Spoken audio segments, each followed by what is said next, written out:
Viewers, मेरा नाम है मोहम्मद तलहा और आप मेरा यूट्यूब चैनल हिकमत होम देख रहे हैं।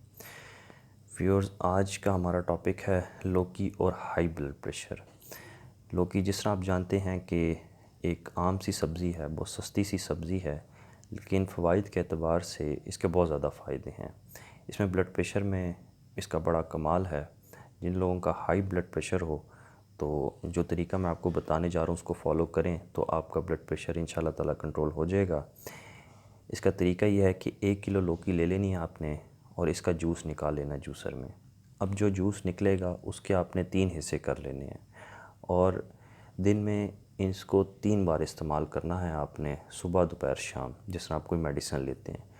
और इसको आपने कम से कम 3 हफ़्ते, 5 हफ़्ते या 7 हफ़्ते इसको मुसलसल करें। और अगर आप एलोपैथी मेडिसिन ब्लड प्रेशर के लिए खा रहे हैं तो उसको आपने छोड़ना नहीं, उसको साथ साथ रखना है। तो इंशाल्लाह ताला 3, 5 या 7 हफ़्तों में आपका हाई ब्लड प्रेशर का मसला अगर है तो आपका इंशाल्लाह ब्लड प्रेशर कंट्रोल हो जाएगा। और फ़ीडबैक ज़रूर दिया करें और कमेंट में ज़रूर बताया करें अगर आपको किसी नुस्खे से, किसी टोटके से फ़ायदा हो और वीडियो पसंद आई हो तो इसको लाइक करें, शेयर करें और चैनल को सब्सक्राइब ज़रूर करें ताकि हमारी हर आने वाली वीडियो आप तक बर वक्त पहुँच सके। आज तक के लिए इतना ही। अपना ख्याल रखिएगा। अल्लाह।